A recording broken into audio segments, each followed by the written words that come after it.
Hello and welcome to a super spooky episode of the FISHCAST. I'm Joe Rogan. And I am Kanye West.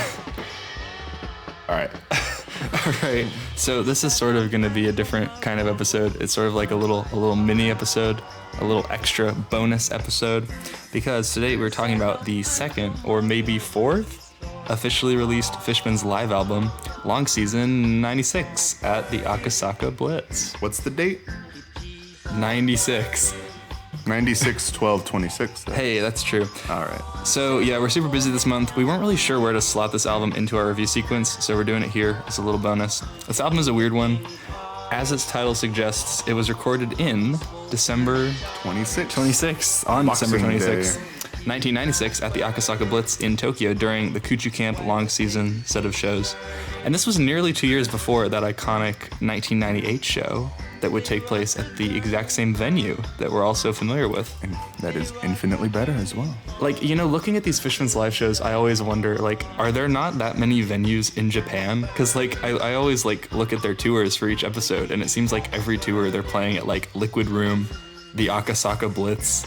Like, those are the venues. Club Quattro. I mean, how many other venues do you need? I mean, it's not like they're that huge anyway, that they're going to be playing all across the country in different parts of the world. That's true. Keeping it local. True. So the weird thing about this album is that, like, even though it was recorded in 1996 before a few of their other live albums, it wasn't actually released on a physical edition until nearly 20 years after that show. So the remastered version of the show was finally released in June of 2016, kind of during that, like, mid-2010s, like, popularity resurgence of Fishmans in the West. Rate Your Music. What's that? Yeah, I kind of wonder, like, what was the demand or, like, what was the reason for this album coming out? I mean, I know it was, like, the 20th anniversary year of the show happening, but, you know, like, why did they pick this show to reissue? Did it have anything to do with the band sort of, like, becoming popular again? Do you know? I mean, I know you weren't listening to the band in 2016. I wasn't. I mean, I think I was in some Rate Your Music circles, and I was friends with people that really liked Fishmans, and I don't know. I don't remember hearing about it. I think maybe this was like the last show they played on this tour. It's the 20th anniversary, and maybe they just thought this was needed to make some money. Also, because I believe I don't know anything about like labels and all that, but this is the only album not on Spotify, and I feel like that has something to do with the label. But all the other albums are, so I don't know if it's like a different label that reissued it or released it. Yeah, yeah, it wasn't Polydor. I saw that. Wasn't it Universal? Yeah, it was Universal. But that's the problem. What was cool about this album coming out so late is that we can actually see some, like, fan reaction on Rate Your Music, because, like, you know, it came out in 2016. So if you go back to the Rate Your Music page for this album and scroll up to the comments, there was, like, a period where the album had been announced, but people weren't really sure, like, what they were gonna get. People who, like, were unaware of the set list. So there was a lot of excitement around that time of just, like, fans in the West and around the world who saw this was coming out, and they were like, yo, what's this new-ish Fishmans album? Who's Fishmans? So I think that's kind of cool, and I mean, I hope that happens again so we can have that, like, experience of getting, like, a quote-unquote new Fishmans release. Yeah, that'd be fun. So this is both the second and fourth Fishmans live album in chronology. It's the second because it comes after O Mountain in terms of chronology, but before Hachigatsu in 98. But it's also the fourth in terms of actually being released. So that's why we're talking about it here, even though this performance happened before Uchu, which was our last episode. We really should have talked about it back then, but here we are. I don't know. It's really, like, also, I'm pretty sure the only official, like, archival release by the band. Is that true? Like, in terms of the whole album, not just, like, a song. I think it might be. Yeah. So, I mean, we were talking about this earlier today, is this idea of, like, when bands have all this stuff kind of, like, sitting around, why don't they just release it to make money? And that's why my question is, like, why this show? Because we know that, like, Fishmans pretty much recorded all of their live shows in, like, great studio quality. And there's a lot of great shows that have, like, bootlegs going around the internet. So I'm just like, clearly there's a huge demand by the fans to listen to all these shows in great quality. You know, why don't they release it? We will pay them for it. If there's a vinyl of, like, every Fishman show with a cool cover, cool liner notes.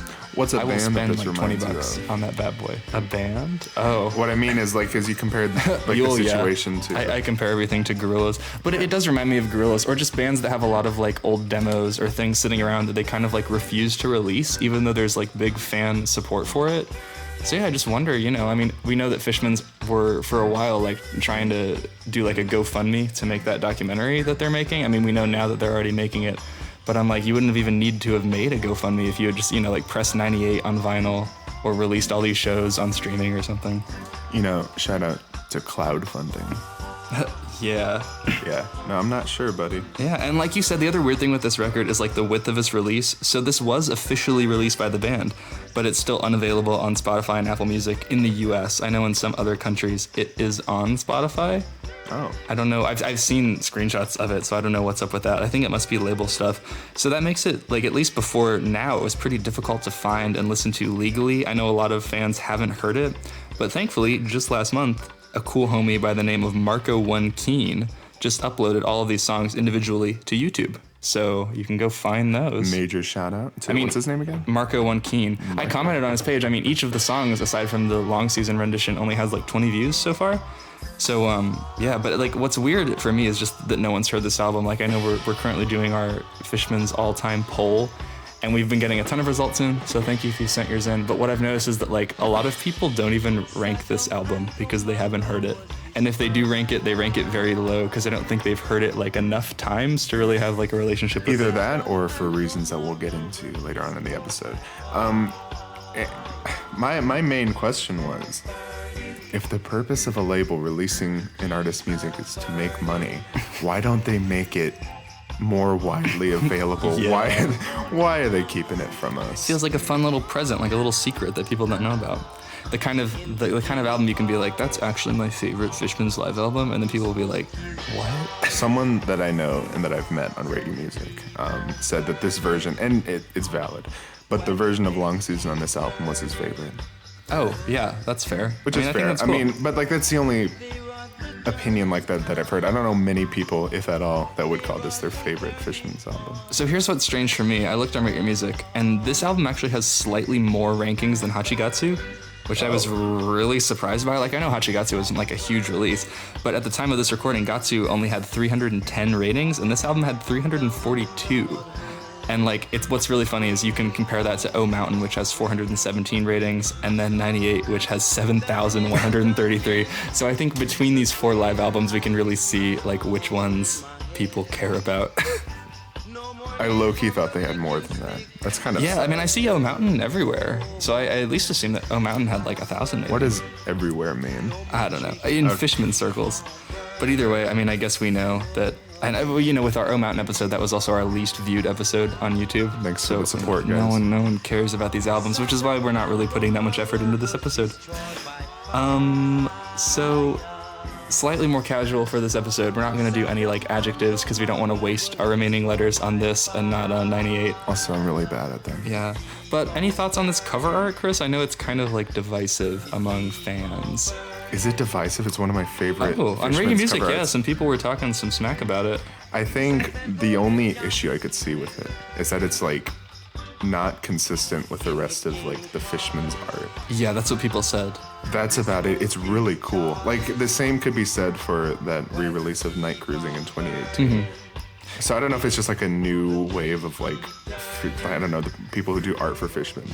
Yeah, and I think that's to be expected because this came out like 20 years after those early albums. So yeah, the art definitely doesn't really fit into that earlier aesthetic because they do have different designers doing it. It is really cool. I think outside of Hachigatsu, this is probably like the weirdest Fishman's cover. It reminds me of like a Rorschach inkblot kind of deal, but it's like colorful and there's some cool like shapes and stuff. I don't know. I don't think it captures the vibe of the music very well, but it's nice to look at. Wait, what do you mean? I think it captures it perfectly. What about it does it not capture? I don't know. Maybe I feel like it's because I associate all the songs that they're playing here like with their respective albums and the aesthetics of those albums' art. So then like, I don't know, taking a song like In the Backbeat or like something from Kuchu and putting this cover on it feels kind of wrong to me because I just picture like the Kuchu or the Uchu cover. In the most superficial way possible, I could just say that, like the cover itself, all these songs, these renditions of these songs are a lot more colorful than you normally are, and in a funky, more. yeah. They are funky. We will get to that. Yeah. So yeah, cool cover. I think it's great. I don't know what else they could have done, but I'm glad that they're kind of doing something new with the reissue covers instead of just having like a picture of Shinji. So I think it's interesting. Yeah, like all those bootleg covers. Like I see you, they're all just pictures of the band. They're all trying to kind of recreate like the '98 cover. I feel and like. look, I appreciate it. Okay, so before we get into talking about the album, there was this great comment on Rate Your Music. I guess like around the time this album came out, there was sort of like a press release about what it was, or maybe just about the band. And Rate Your Music user Thomas STC posted this excellent quote-unquote translation of the album description on Rate Your Music, and I thought it was funny. So it said, Fishmans, in all caps with an exclamation point. Vocalist Shinji Sato died narrowly in 1999. Then the 21st century should be noted that many of the musicians, artists, aloof of the band that continues attracting hot love from the new generation of listeners. 10 albums and numerous masterpieces who were created in the 1990s. Somewhere painful music and a hybrid of Fishman's rang, reggae, dub, rokutsu di keynote was dissolved rock, funk, elements of hip-hop, hybrid sound. On top of that, vocalist, songura writer of the sound Shinji Sato, a very natural and a transparent dawn, was portray with the core of the life world. Resale of the best album to commemorate the 25th anniversary of his debut this year. Tour conducted for the first time in 11 years, announced and released live album, Long Season 96 at Akasaka Blitz. To commemorate this, deliver their live video. Keep an ear from them this year. So I don't know what that's saying. It's saying... It's a bad translation. But it's also... I like the word life world. I like the word hot love. Like, I think they're talking about, you know, how the band did stuff in the 90s, but now they're attracting, like, a new generation. It's just, like, funny that it translated to, hot passion. Love. I feel like that's true, because it's not just people being like, oh, there's this cool old band. It's them being like... Oh, my God. Oh, my God. So yeah, that was nice, and that's basically how I feel about this album. Oh, also before we started, I want to ask you something we had talked about recently. So with like the announcement of the Travis Scott Cactus Jack meal at McDonald's, it got me thinking about like what if other artists had meals. And I think there's a J Balvin meal. There is a J Balvin meal at McDonald's now. So I'm like, bro, like if there was a Fishman's meal at McDonald's, what would it consist of? I think 2 hot and spices and a filet-o-fish with bacon. With bacon on the filet-o-fish. With bacon on the filet-o-fish. Coming with, I don't know, a cup of water with no ice. I like that because now it ties back to like obviously Fishman's, but hot and spicy. Maybe like some Kingmaster, like seafood restaurant on fire, right? Yeah, and instead of and mineral fries, water. Yeah, instead of fries, you would get I don't know, 5-piece chicken. That's a lot of food. Because Fishmans have a lot of. I was I didn't really get that detail of an answer when I was thinking about it, but I don't know if you remember, like maybe a decade or so ago, they had these like fish McBites at McDonald's. They were like little fish nuggets. That sounds terrifying. They were really good, and I was thinking maybe like a fish McBite, but with like some sriracha sauce, like something a bit spicy, because it's spicy fish. That's kind of the vibe. But either way, I think that would be great. I would be embarrassed to go to McDonald's and ask for a Cactus Jack meal, but I think asking for a Fishmans meal would be... You don't have to say it like exciting. That. Can I get the Shinji Sato special? Maybe, we'll see. Maybe with the release of that documentary in the near future, there will be some corporate tie-ins with McDonald's and they'll promote the movie. A huge demand for Fishman's McDonald's tie-ins. And I think I asked you before, just off Fishman's, like if you had to choose one musical artist who you think would have like the most interesting McDonald's meal, who would it be? I think you said Scott Walker. Scott Walker? I didn't say Scott Walker. Or John Coltrane, I think we were talking about. What did we say? Except for Coltrane, it would be like some really clashing ingredients that you don't think would go together. I would just say like a McRib. A McRib, that's true. Damn. So, I don't know, McDonald's CEO. A McRib hit us up with Szechuan sauce. Oh, I hate that. Okay, let's get into the album. We're not going to play clips of these songs. We're just going to go through them pretty fast. So we open with Oh Crime, or also Oh Slime. I know on some versions of the album it's listed as both.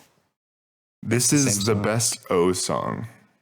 You think? I think what's cool is like we first got Oh Crime on Oh Mountain, but that was like a radically different version. Like the version we get here is the first recorded version on an official release of like what it would ultimately start sounding like in those later albums. Like I think the main difference between this version and the version on 98 that would be like the most comparable, I guess, is that version. I don't know. Like, because I would normally say like that's the best one because it's on the best album. But there's something really, really like interesting about what's going on here. It feels less like rehearsed. It's a lot more. It's a crazy song. This seems more like a jam. Like I think the one on 98 is a bit more. It feels just like an intro to the album. Whereas it's really cool. This one feels like its own song, kind of like we open with some excellent Shinji squawking in this version that we don't get on any other version. That's like the first sound you hear on this album is Shinji squawking. It's insane. Well, and I was reading on Rate Your Music, and it seemed like a common criticism of this album, or at least like the mixing and mastering, is that Shinji's vocals are too far forward in the mix. So it sounds like particularly on this track, like the band kind of gets buried. I think a lot of people are saying it doesn't really bother me though. I think it sounds fine. I wouldn't even say that. I think his vocals are a little.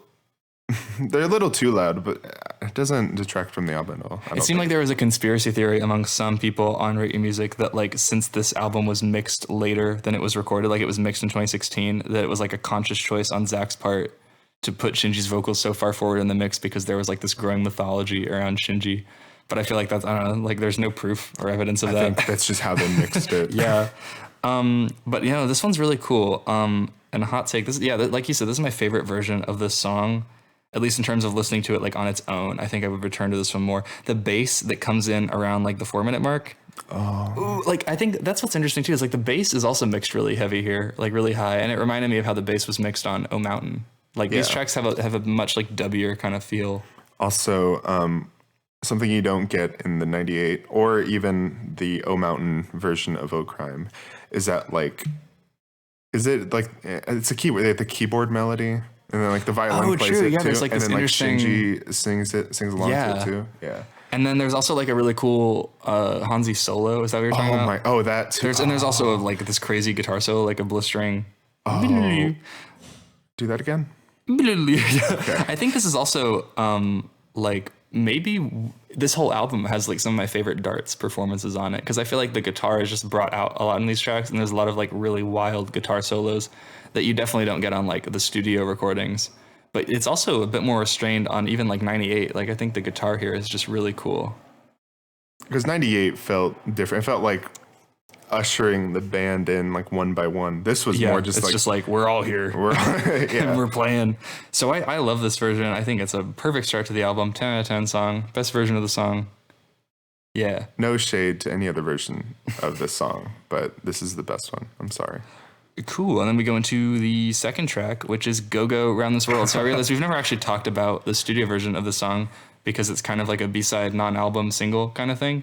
It's an A-side. It's an ace, but I know what you mean. Non-album single. So we are going to talk about the studio version in depth on a later episode. Just know that this is not the version. They do not play the original. What are your brief thoughts on the studio version? I think it's really fun, really, really cool. It's like that. It's one of the songs they do with like. I don't want to say Shibuya K again, but it's a lot more like fun. Poppy, poppy and poppy, fun. Yeah. Like, my favorite part of the original song is that like la la la la la la la la like chorus, and that's what's interesting is like there's also on the original single there's that naked funk version of the song which gets rid of that chorus and it's much more funky, and I feel like that's kind of the version that they're going off of for this live performance because they also get rid of the chorus. But I honestly don't mind because like most of this version is this feels like the proper intro to the set of songs. Like it's a huge like 5-minute build up to getting into actual like Shinji vocals. When the Shinji vocals come in too, it's right after I think it's the violin starts playing some stuff, and his voice it sounds like I don't hear like when he starts singing because his voice is like blended in with the other instrument. Yeah. And then you hear him like go right into that melody. It's pretty hot stuff. There's like multiple drops here too, because like the first 4 minutes of the song are kind of a build up, and then around the 4-minute mark, there's this big like grooving section with this like kind of like a mix of like synths and guitars, and it's just like super like funk rock, like probably the most funk rocky the Fishmans have ever been. The first two songs on this album really get you hyped for an album that doesn't live up to the quality of these first two songs. This is probably the one on this album that's the most radically different from its studio. But then after that, like, first build up and drop, you get another build up, and then it's only after that Shinji actually comes in and you realize that, like, oh, they're playing Go Go Around This World. Yeah, no, like without Shinji coming in, I would have no idea. Yeah, it's like they stretch it out to be like 9 minutes long in total. Oh my god, it's so cool. It's so cool. Like, I love like them bringing, I don't know, because like before I listened to this song, I was only familiar with the single version, and I didn't realize that they were gonna, like, I don't know, they were gonna do the Naked Funk version. Yeah, so, but I don't even know, like, they're doing the Naked Funk version, but they're like, even that version is only like 4 minutes long, like the studio. I know. So when it started, I'm like, is this wrong? Oh, give me. So it's like a double surprise, because like when the song starts, you're like, oh, are they even playing the song? But then when they actually get into Go Go Around This World, you're like, oh, they're playing like a different version of the song, and it's so cool. Yeah. Yeah. Darts on this song is really doing some cool stuff too. Like his guitar tone, it sounds like really choppy, like a blender. It's like cycling around. A blender. It's so cool. And then just, I don't know, when like when the song actually like starts at like 5 minutes in with the lyrics, it's definitely like, I don't know, I think the first, like the intro is cooler than the actual song, but the song itself is played like really well. And I feel like this is one of the few moments that Fishmans like rock in a traditional sense, because normally Fishmans are just kind of like groovy or like jammy, but here they're like a straight up like rock band, and it goes hard. Did you just say that the quote unquote song part of the song isn't as good as the intro? It's true. I don't know. I wouldn't say that. Yeah. I think it's like one whole piece, and it's perfect, and it's amazing. I don't know if you noticed this, but around like the 7 minute, 10-second mark, there's this really weird like robotic sample of like a voice, and it's saying like, "Rawr." I don't remember. I don't know what's going on. I literally just listened to this a couple hours ago, and I forgot. If you know what that sample is, please comment. Please tell us. I don't know. But this is, I would say, like, honestly, I love this song so much. It's my number one song on this album. It's my favorite Fishmans live performance up until this point. I think, like, because I don't know, you can either get two things when you're going to Fishmans live show, I think, and it's either like they're playing like a pretty straightforward rendition of a track, or they're doing some real wacky stuff. And for me, I've always kind of preferred the wacky stuff, at least in terms of like re-listening to an album. Because, you know, like there are plenty of great renditions, like even later on this album, of studio tracks. But if I want to listen to that song, I'll just go listen to the studio track. Like for me to really want to revisit one of these live versions, it has to be like totally different and new. Or at the very least, if they're not going to completely change the structure and playing of the track, at least add some different energy to it. Yeah. So speaking of straightforward renditions of songs, the next song is Non Titano from King Master George. And yeah, it's pretty much just them playing Non Titano. Yeah. It's great if you like Non Titano, which I know. I like Non Titano. It's an excellent track. Most of our listeners do, because they ranked it as like the best song of early Fishmans. So what that means is that this is an excellent track. But yeah. My favorite, maybe like unique part of this is Shinji. He introduces the song with a little spoken section, and part of that he says "King Master George." Is that what he said? He does say that. Yeah, it's great. Good for him. It's very wholesome. But you know, I mean, I feel like this is part of like maybe the first two tracks, like you said, sort of build your anticipation that this is going to be like Fishmans going off the rails. Fishmans is like a funk rock band, and then you get to Non Titano, and they're kind of just playing it, and you're like, oh, like this is just going to be a Fishmans live album. So it could be seen as a couple tracks, disappointing, but I think it's fun. And what I was telling you before is like, I think this album is distinct from the other Fishmans like live studio albums in regard to like, you know, this album is purely just like a live show. Like I know Zach remastered it and stuff, but I think this one has like the least amount of studio meddling and stuff after the case. So whereas stuff like Hachigatsu and like 98 definitely has like a narrative to it and a lot of editing, and it's presented as like a bit more of like a studio album, this one is literally just like a live show. So I don't think we should really judge this album as like how well it holds up as an album. More just like if we were alive back then and we were like going to a Fishman show, would we be satisfied if this was the show we got? Yeah, and to be more than satisfied. And I'm still more than satisfied listening to it as an album. Yeah. Well, and I'm always just surprised at like how well they actually like transfer that studio sound to the live show. Because I know like a lot of bands sound totally different when you see them live, but I feel like Fishmans sound like pretty much the same in terms of like the instrumental quality and like the vocal performances. Like they do a really good job of capturing that studio sound. Yeah. Wow. So good job. Good job, guys. I should mention before we move on, I think I remember you saying that you don't like the keyboard tone that plays the main melody. Oh, Did you say that? If you take it back, No, I think just I think I nice. said that in the studio version. Because, yeah, Either statement I like is it like here. horrible. Oh, okay. No, I feel like it's definitely improves here and in 98. No, I feel like the studio non-Gitano keyboard melody is a little colder, and the live ones feel a bit more like. I was talking about just the tone, though. Oh, well, no, the interesting tone thing for me on this track was like, you know, that baseball organ that they always use. They bring it in near the end of this version, and they're playing like really fast, like choppy notes on it. So I actually think it sounds cool. It sounds kind of like 8-bitty, even though I know it's not like 8-bit music. But I think it's interesting how when you take that like awful baseball organ tone, but you just shorten it, it kind of sounds like an 8-bit synth. Well, they were ahead of the game. Yeah, I don't know. This is a good song. No, actually, not really. You know what I mean. Fourth track is another pretty straightforward rendition of Doyobi no Yoru, also from King Master George. This is more in line with the O Mountain version, which is the worst version of Doyobi no Yoru. But of course, it has its fans. As I've said before, these are still Fishmans tracks, and they're all excellent. So I have no problem with it. I definitely prefer this version of the O Mountain one. I remember on our O Mountain episode, I'm really critical of that version because like Studio Doyobi, I feel like has this certain quality where it kind of like it's really tight. Like it's just like in the pocket and it just kind of like goes hard.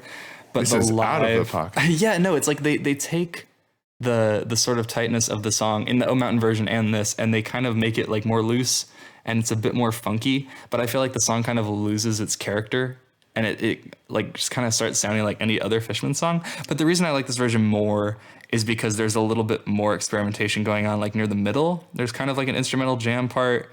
And the last 20 seconds get like really like hard rocky almost. There's this really cool crescendo. So I think this one's just slightly more interesting than the O Mountain one.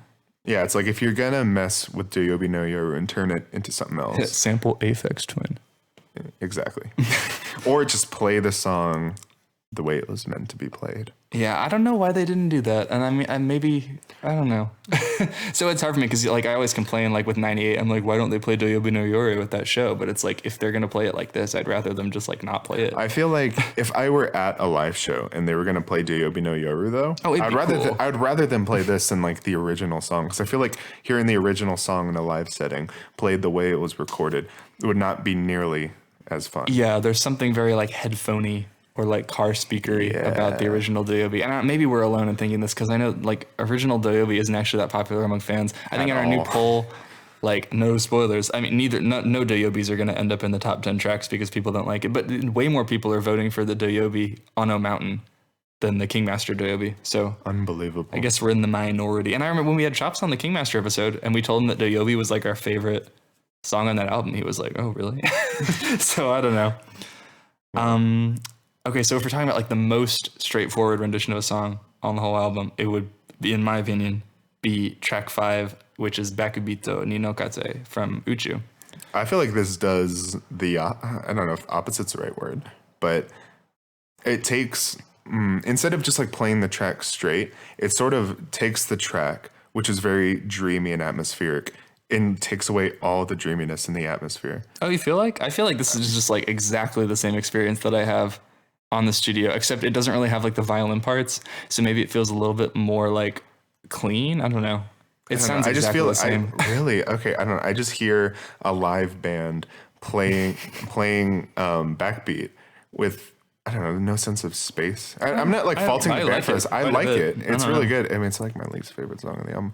But weird. I mean, this or Every Day, but I don't know. It kind of strips that like really hazy atmosphere that I love so much about the original. Yeah, I get that. I don't know. I feel like it's exactly as good as the original in terms of quality. Oh, because I love the original so much. What was weird about this is that like, you know, the show happened in late 96 and Uchi didn't come out until 97, which means that like this would have been really cool to see live because it wasn't out yet. So I wonder like how many times they had played songs from Uchu. And also this just sort of recontextualized the production of Uchu, because I remember when we talked about that album, we were like, oh, Magic Love was like the first song made. But apparently this was made earlier, and like it was already pretty much, it had all the elements on the studio version. It's not like this is a radically different version. That's true. So that makes me wonder, like, was Backbeat maybe a song that they'd had kicking around for a while, like for Kuchu, and they didn't put it on there? Or did they just write it when they were on tour that year? Or I don't know, like the production period of Uchu is just so strange, because I feel like it's just songs coming from a lot of different places, and then they just put them all on an album. Who knows? This is a question that I'd love to ask Fishmans, Modigi, if we get them on the show. Just be like, when did you write all these songs? Like, what was the Give us the process exact dates, the times at which you wrote these songs and the day. So this, I don't know, this is one of those where like, if I was at a Fishman show and they played this version of Backbeat, I would be super hype, and I'd be so glad that it sounds so similar to the record, but also like it makes it kind of boring to talk about because there's nothing really to say. We won't even talk about the next track. Oh yeah. Oh, so the next track is really like the only real dud on this album for me, and it's because it's Every Day, Every Night. One of my least favorite Fishman songs. Every day. Yeah, I got PTSD from looking at the title. I was like, well, because what's strange to me is, you know, this. I feel like the setlist does a great job of mixing like the older cuts with like the newer ones, because there's some the old Fishman. There's Kingmaster stuff, there's like Uchu Kuchu stuff, but you know, I feel like there's so many other songs they could have picked from Neo Yankees, and they picked this one. They could have played Walkin'. But this is my favorite version of the song. I much prefer it to the O Mountain version and the Neo Yankees version, because I think there's just more stuff happening. It sounds a little bit fuller. I guess so. Do you agree? I don't like any of them. I have really nothing to say about any version of Every Day, Every Night. Oh. I don't hate this track. I would just never listen to it. I mean, me too. I was just gonna say, like, there's this really cool bouncy like guitar line that they add behind the verses that's like super playful, and that is missing from both of the earlier versions. And I think, like, I don't know, a big problem that I have with the song with the earlier versions is it feels kind of empty and sparse. Like there's really nothing happening that's interesting. So I feel like that was the one element in this version, that guitar line, that actually like was engaging to me, and it got me kind of enjoying the song. But overall, I don't really care, and it is not that good. You want to know something funny? What? Maybe this is just, I don't know. I would, despite all the negative things to say about this track, I'd still give it like an 8. Oh yeah, no, I mean, that's the thing with this album. I mean, it might sound like we're like, oh, this album, but I think that's what I mean by like looking at it like a live show. Like, I think if the only dud of your live show is like playing a slow song in the middle that people don't really care for, that's a pretty good live show. So I think that's the thing with this record is like, I would say the songs fall into 2 categories, or maybe 3, which would be like the bottom category is songs like this that I didn't really care about before, and the way they're playing them doesn't make me care about them. Then the middle category is like songs that I liked, and they honestly do something to like make it a little bit more interesting, so that they like stand on their own. And then the top category is the songs like Go Go, Around This World, where they really like revamp it and make a version that's even better than the studio. The next track, Sunny Blue, right? Oh yes, it is. Can we talk about that? Yeah. So finally, after they lull us to sleep with like, I guess Backbeat and Every Day, Every Night. Yeah. There's Sunny Blue. What was funny about this is like sandwiching Every Day, Every Night between 2 Setagaya songs, like Sunny Blue and Backbeat, really emphasizes like that shift in songwriting. Now, are you saying Setagaya trilogy? Yeah. Okay. Because it's like, I don't know, because the way that they wrote Backbeat and Sunny Blue is so much more engaging and interesting than like Every Day, Every Night. And it's just, I don't know, it's some weird sequencing in this show. It's weird. Sunny Blue, again, top 5 like hardest things I've ever done. This song is crazy. It goes hard. The opening is kind of different. I don't think we get that sample, but there's like some distorted breathing. And it's like it's really scary kind of. And then, yeah, no, this version is just like the energy of the studio version pumped up to like 11. It's super aggressive. And I know on Rate Your Music, there was initially like an aggressive descriptor tag on this album, and there was some debate in the comments over like whether it should actually be there, and it's not there anymore. I mean, yeah, it shouldn't, because Every Day, Every Night is on the album. But I feel like this is they kind of return to that like rock band feel. It's so cool. It's so the last loud. few minutes of this song. Oh yeah, no, Insane. this is another example of Darts just like shredding. He goes in. And I think it's cool that we have this live version of the song, because I know the other live version that we have on Hachigatsu is like super long, and it's way sparse, and it's much more like chill. So I feel like this is kind of the definitive live version of Sunny Blue if you're looking for that like rush of energy. The kind of more it's more close to what you get on Kuchu. Or the the other version of Sunny Blue on the Baby Blue single. And yeah, the outro, like you said, Hansi is going crazy on this outro. There's a really cool crescendo to end it. And it's kind of like, it fakes you out because you think it's ended, but then they kind of like slowly come back and then they end it really briefly. This is my number 3 song on the album because it's really cool. And I feel like this actually, you know, it adds to the original Sunny Blue and it does different things that actually make this one like worth returning to. Hey, wait, this is my number 3 too, now that I think about it. Do you have a number 2 that we've talked about already or no? Yes.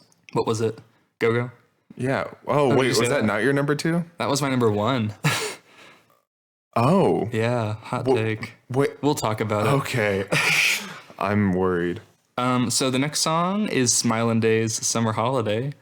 This is it's the better version of Smilin' Days Summer Holiday. The longer, not the one that's on Neo Yankees Holiday. Yeah, I forget what it's called. I don't know. It's the version that's on that Go Around This World single. So yeah, it is that better version, but that better version is also played at another concert and it's played a lot better. But this is more or less the same version of that. It's really cool.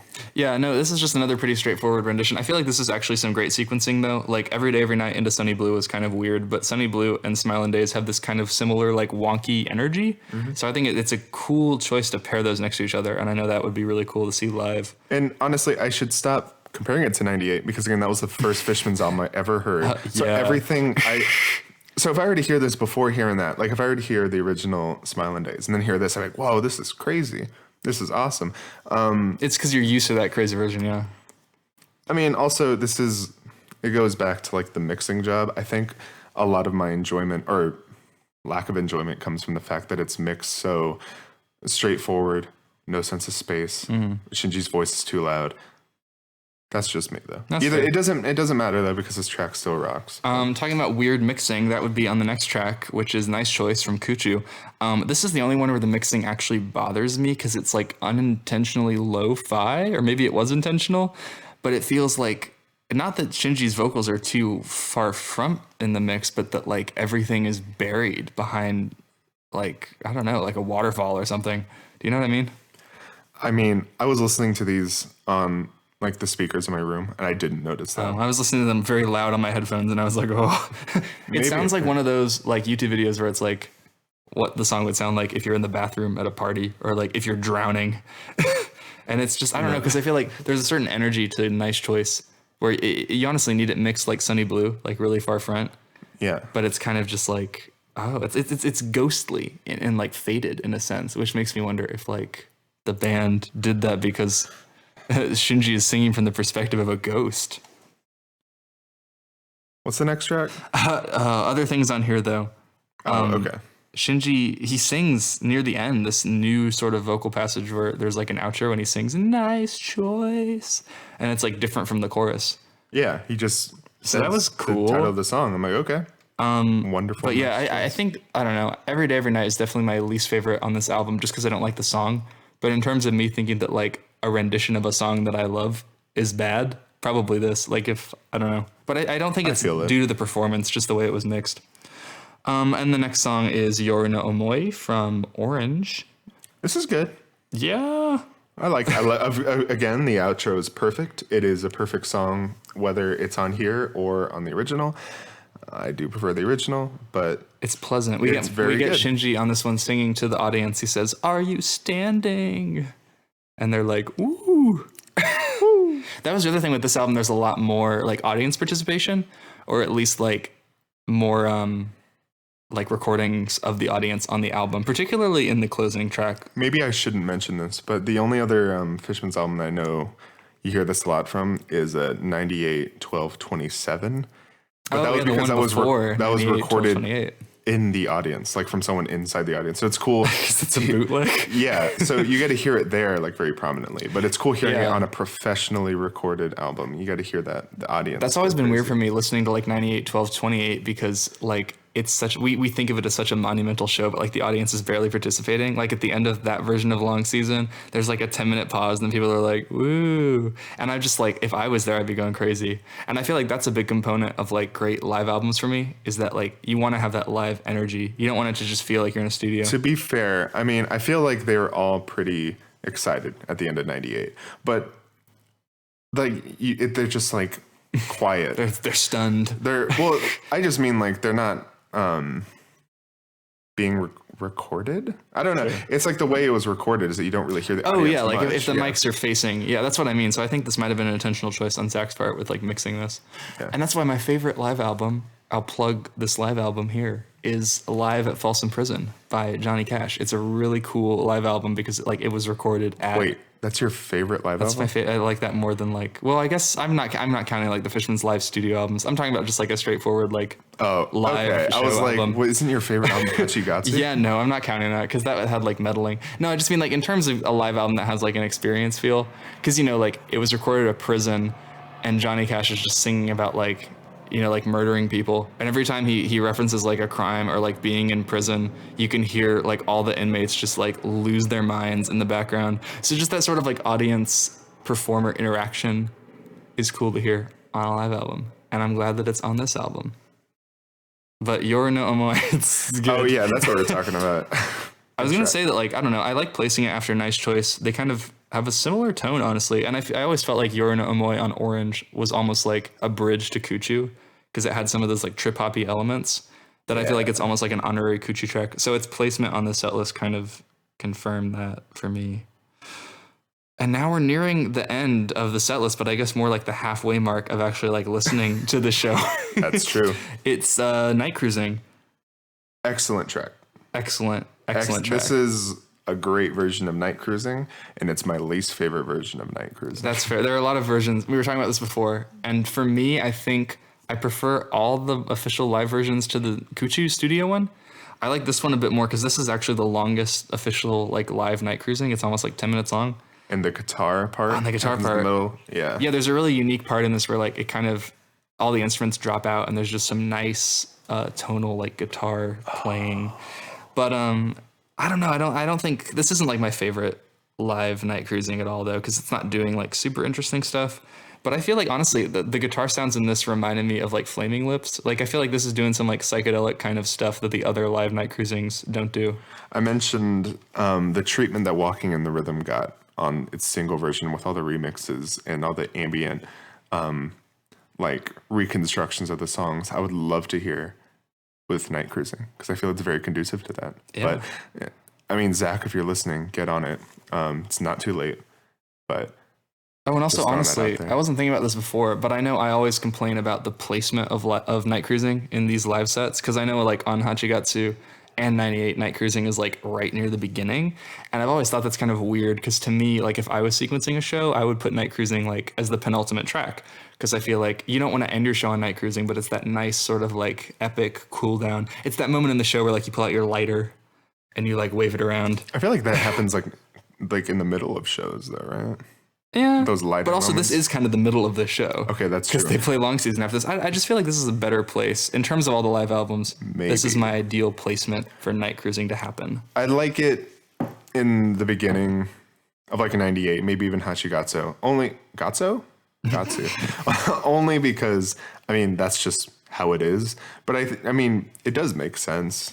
I don't know. It's a very like powerful opening statement, but it works just as well. It's Night Cruising. It's really just cool. don't put it in the middle. For the love of God. Yeah, no, don't ever. Yeah. So yeah, the final song on this album, and probably the thing that most fans have heard, is the only other officially released live version of Long Season that we have outside of 98. And how do you feel about this version of Long Season? I will just spoil this entire discussion and say that every other part, and at least for me, it's these two parts. For you, it's just one of them. Except for parts 3 and 4.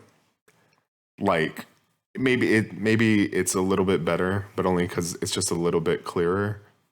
It's just studio Long Season. Oh yeah. It's I don't know. It's cool. It's Long Season.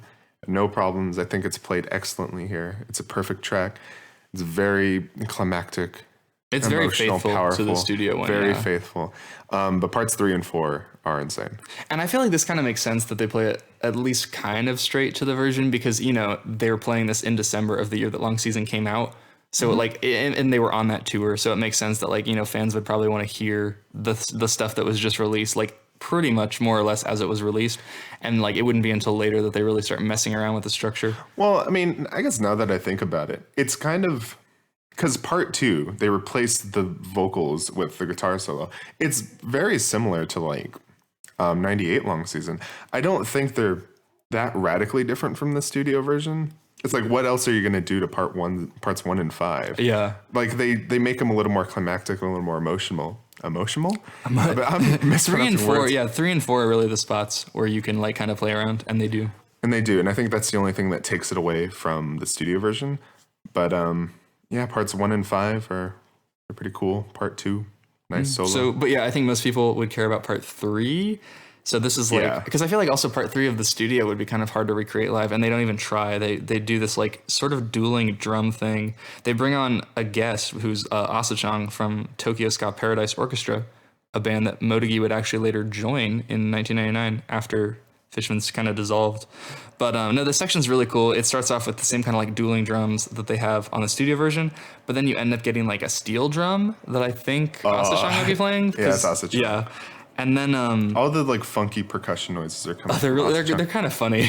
They are, but and then you get these like electronic drums, and there's this cool fusion of like the acoustic drums that you hear on like the normal version, and these like techno almost kind of drums. Like it goes surprisingly hard. And I was telling you that like I think this is sort of like a precursor to Fishmans doing like a bit more electronic stuff in their live shows, like that Aphex Twin sample, like just this incorporation of these more like not EDM, but 90s like dance music elements to their music. It's so cool. And so cool. Oh man. Like I don't know, hearing all the other funky percussion and then like Motegi going absolutely hard on his little drum machine. Oh yeah. It's an energy that is unmatched. And this is where the audience really starts participating, because you can tell that like, they're watching not just like a straight rendition of a song, but like a really cool solo live.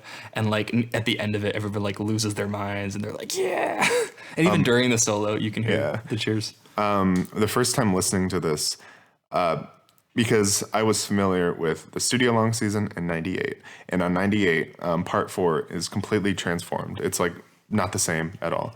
So I was expecting something like that here, but they bring in that same like beeping noise from the studio version, and like hearing them like play that, and like the audience also like kind of lose their minds over that. Oh yeah. It was so, I was like, cool. Oh, they're going to do it. Very, very, what's the word I'm looking for? Cool. Cool. I don't know. I feel like I talked to you about this a while ago, but there's this really cool YouTube video. I think it was in like Copenhagen. There's this dude on the street with all these like pots and pans, and he plays like a techno drum set like for like 20 minutes on these pots and pans. It's really cool. If you just look up like Copenhagen street drummer, I'm sure you can find it. But that's kind of what this middle drum section reminds me of, like, because they're just going so hard, but like it's really like minimal kind of equipment that they're using. It's just drums, but it just sounds like really full. I don't know. I really prefer this middle section to, and just the mixing of this track in general. Like you said, it's a lot cleaner and clear, and like the bass notes and the chords just feel kind of more resonant. So I would say in general, like, I think this is a better version of Long Season than the studio version. I don't think it's as good as the 98 version, but I also think like it's interesting enough that people should check it out. And I think a lot of people, if they listen to this, more than like the 300 people who've rated the album, they might actually prefer this version of Long Season. Maybe it would be more of a competition, because I think people just, there's 2 versions of the Long Season. No. There are 3. Because I know that for as many people who love that middle section of the studio Long Season, there are just as many people where that's kind of like the turnoff. Like my dad, like I played Long Season for him, and he was like, I liked it when it was like a song and not when it's like an acid trip. But this version takes that acid trip section and makes it more of like a straight like funky breakdown.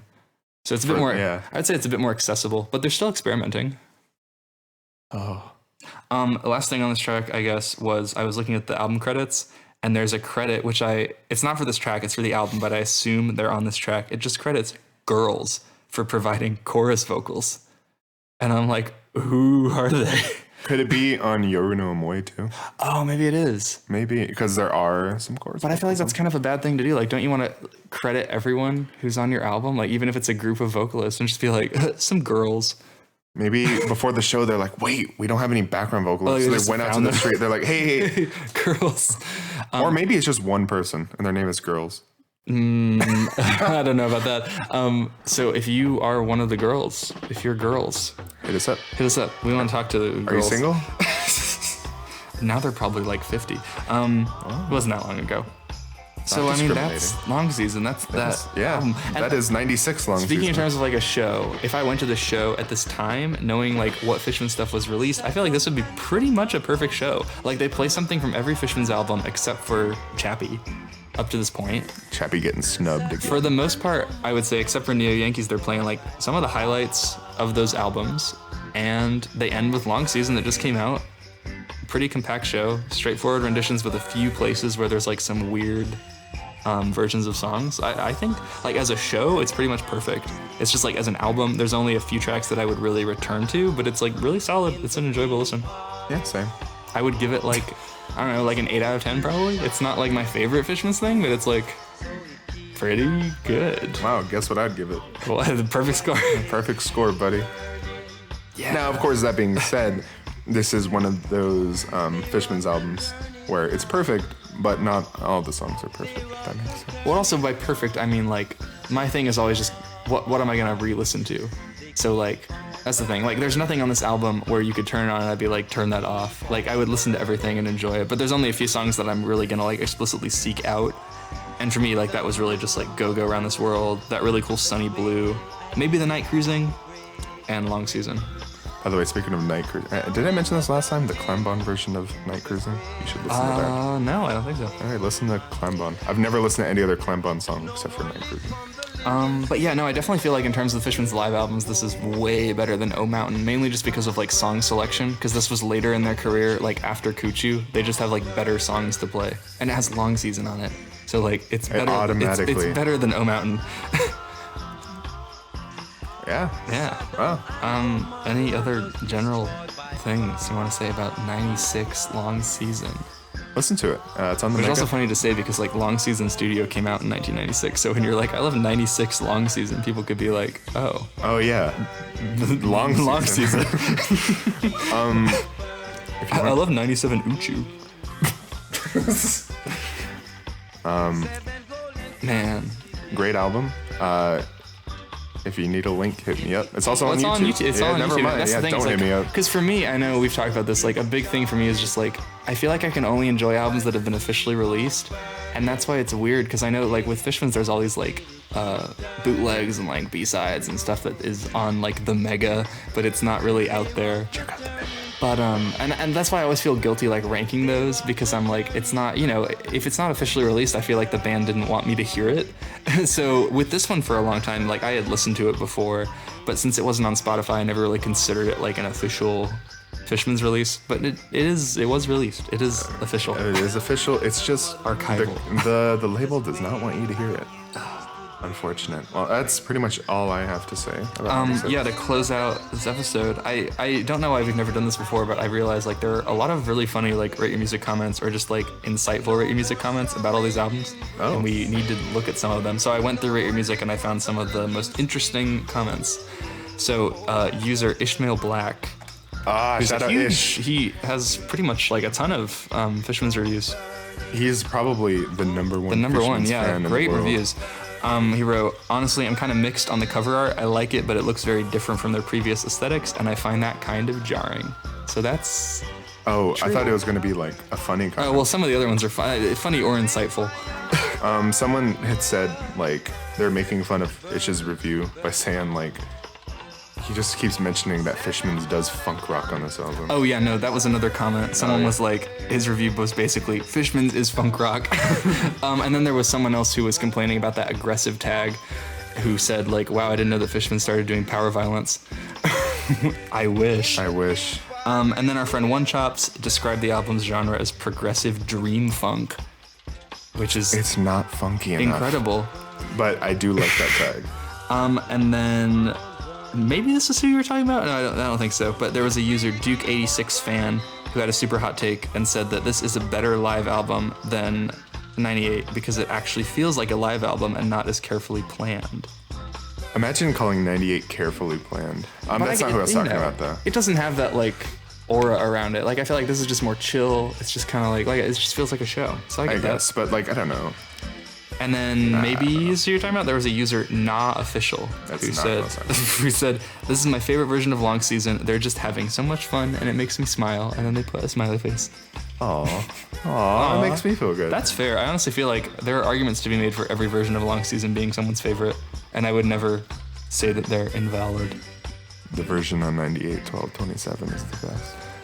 Only because you get to hear Strawberry Fields Forever at the end. You do? I told you this. It's on the track? Yeah, that's why I was like, oh, it's confirmed, because we shouldn't be talking about it so soon. We might get to it later.